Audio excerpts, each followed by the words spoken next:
Bismillahirrahmanirrahim. Assalamualaikum warahmatullahi wabarakatuh. Nama saya Ratu Arta Luki Dewantari, mahasiswa PGSD Universitas Terbuka NIM 877717649. Pada siang hari ini saya ingin mempresentasikan atau menampilkan tentang program PETS. Program PETS ini bisa digunakan untuk kegiatan pembelajaran, juga bisa digunakan untuk asesmennya, dimana PETS ini memang biasanya hanya memiliki konten sekitar ilmu-ilmu sains dan ilmu matematika. Nah, pada siang hari ini saya ingin menampilkan contoh penggunaan PETS untuk praktikum atau untuk pembelajaran tentang listrik atau electricity. Nah, setelah kita buka PETS ini awalnya adalah hanya mudah ya. Cukup dengan mengetikkan PETS di sini, kemudian memilih PETS yang paling atas seperti ini, sehingga nanti muncul tampilan awal seperti ini. Kemudian setelah itu kita klik di sini. Sebenarnya pilihannya bisa dilihat dari bawah ini, ada fisik, matematika dan statistik, ada chemistry, ada arts and space, dan juga ada biologi. Nah, di sini misalkan kita ingin tentang listrik, berarti itu tentang fisika ya, tentang fisika, maka kita klik di physics seperti ini. Nah, setelah diklik di physics, kemudian kita tinggal mencari di menu-menu di bawah ini. Ini banyak sekali menunya. Nah, yang akan kita lihat adalah dari electricity, berarti di sini ya, ada circuit construction kit AC atau virtual lab, sehingga ini sebenarnya juga bisa digunakan sebagai pengganti dari praktikum. Kalau misalkan bahannya tidak ada, nah itu waktunya sempit, nah itu bisa menggunakan program PETS. Tapi kalau waktunya panjang, mungkin sebaiknya kita menggunakan praktikum kit yang biasanya yang ada baterainya, ada lampunya, ada kabelnya, ada saklarnya. Nah, kita akan mencoba klik seperti ini. Kemudian kita akan membuat rangkaian listrik, misalkan seperti pada buku praktikum adalah berbentuk seperti ini. Jadi ini yang akan kita buat sebagai praktikum yang pertama. Di sini ada saklarnya ya, jadi ada tanda seperti ini. Kemudian di sini ada lampu, kemudian ada beberapa baterai. Kita akan coba untuk mengecek apakah nanti lampunya ini bisa menyala atau tidak.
Nah, ini ketika kita ingin memotong, udah kita potong. Nah, kita mau nyambungkan ke sini ya. Oh, ini kabelnya itu bisa dipanjangkan, sehingga kita tidak perlu sebenarnya menggunakan seperti ini, kita buang aja. Jadi cukup satu kabel yang panjang, ini bisa kita panjangkan. Nah, kemudian ini kita juga panjangkan. Kemudian kita pasang baterai di sini.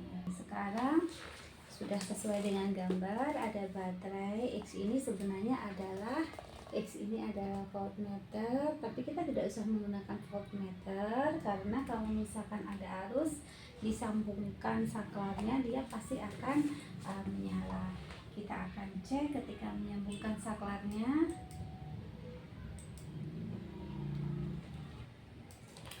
Nah, seperti ini ya, Bapak Ibu sudah bisa menyala. Jadi terjadi arus dari batu baterai sebagai sumber arusnya, kemudian mengalir ke lampu dan dia menyala. Ini sesuai dengan gambar pada praktikum yang pertama seperti ini gitu, tetapi tanpa voltmeter dan hanya dengan satu batu baterai saja. Misalkan akan dibuat dengan 3 batu baterai juga bisa, kurang lebih nanti akan sama. Nah, sama, dia menyala lebih terang karena batu baterainya ada 3. Menarik sekali ya Bapak Ibu untuk anak-anak zaman sekarang yang sangat dekat dengan gadget. Pet ini bisa membantu pemahaman mereka bahwa ketika mereka salah merangkainya seperti tadi, ternyata akan terjadi arus pendek yang menyebabkan batu baterainya meledak gitu atau hangus gitu ya, karena arusnya kecil. Tetapi itu kalau terjadi pada listrik rumah yang pakai arus DC, maka akan terjadi konsleting gitu. Nah, ini sudah kita coba untuk yang gambar pertama seperti ini. Kita akan mencoba untuk gambar yang berikutnya.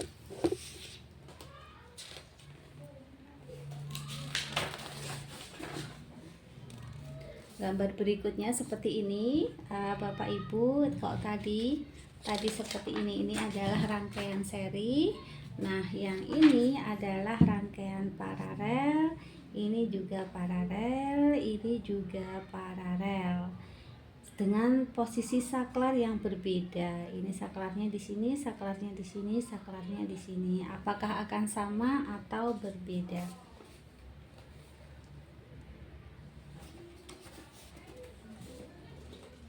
Nah, kita lihat lampunya. Untuk ini rangkaian paralel, lampunya sudah menyala dua-duanya ya Bapak Ibu untuk rangkaian paralel. Nah, kalau di gambar itu ada 2 gambar berikutnya, itu hanya memindahkan aja saklarnya dari sini dipindahkan ke sini, kemudian di sini dipasang 2 baterai. Tapi kita akan coba dulu menyala ya Bapak Ibu untuk gambar kedua. Untuk gambar ketiga kita akan mencoba memindahkan saklarnya ke sini. Nah, ini ketika saklarnya kita buka dia mati, dan ketika kita nyalakan saklarnya dia hidup. Ini adalah sesuai dengan gambar 2. Berikutnya kita akan, tapi cahaya lampunya kurang lebih sama ya. Sama, maksudnya tingkat keterangannya tuh sama.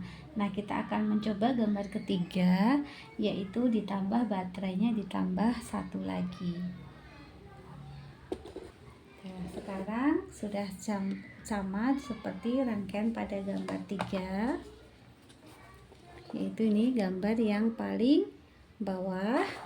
Maka sekarang kita akan mencoba menyalakan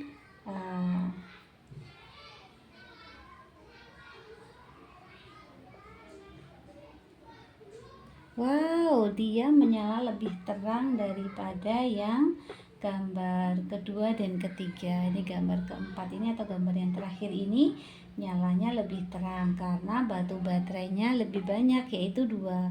Sedangkan gambar kedua dan ketiga tadi batu baterainya cuma 1, sehingga nyalanya tidak seterang yang sekarang.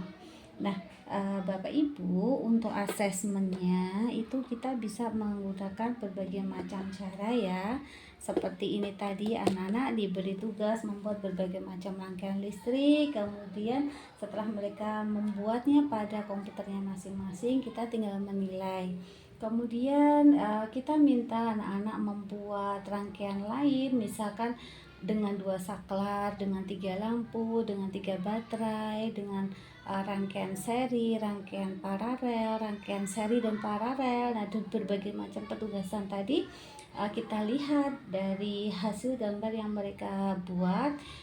Otomatis kalau dia tidak menyala atau malah terjadi hangus atau terbakar pada batu baterainya, berarti tidak berhasil atau anak tersebut belum memahami bagaimana arus itu berjalan atau bagaimana arus itu bekerja dan bisa menyalakan lampu.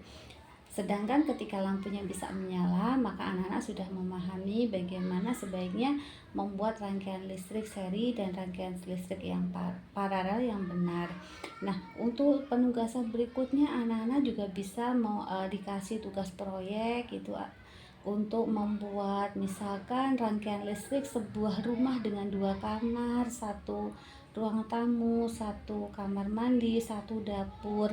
Bagaimana caranya agar ketika kita menyalakan lampu dapur itu yang lainnya tidak ikut menyala, atau ketika kita mematikan lampu kamar tidur yang lainnya juga tidak ikut mati. Nah, itu adalah proyek yang bisa anak-anak gunakan atau anak-anak buat menggunakan pet ini, dan setelah itu baru dilanjutkan dengan membuat dengan bentuk aslinya menggunakan kabel, dengan lampu yang kecil dan batu baterai, atau bahkan dengan miniatur rumahnya sekaligus. Nah, itu adalah tugas proyek. Kita bisa asesmen dari situ tuh bermacam-macam gitu, misalkan dari kerjasamanya, dari kognitifnya kan membuat rancangannya ini, tetapi ketika melakukan actionnya itu bisa kita lihat dari kerjasamanya, dari kolaborasinya, dari critical thinkingnya, atau dari aspek seninya juga bisa kita lihat. Ketika membuat rangkaian itu kan ada yang ini termasuk belok-belok ya Bapak Ibu, tetapi ada mungkin yang anak-anak yang bisa membuat dengan lebih rapi. Nah, demikian tadi sekilas tentang program PETS yang pada siang hari ini kami tampilkan adalah tentang bagaimana membuat berbagai macam rangkaian listrik, baik itu rangkaian seri ataupun rangkaian paralel dengan beberapa baterai atau saklar atau lampu yang dirubah-rubah jumlahnya atau dirubah-rubah posisinya. Harapan kami dengan program ini anak-anak bisa belajar lebih banyak. Demikian Bapak Ibu, kalau ada kurang dan lebihnya mohon dimaafkan. Wabillahi taufiq wal hidayah. Wassalamualaikum warahmatullahi wabarakatuh.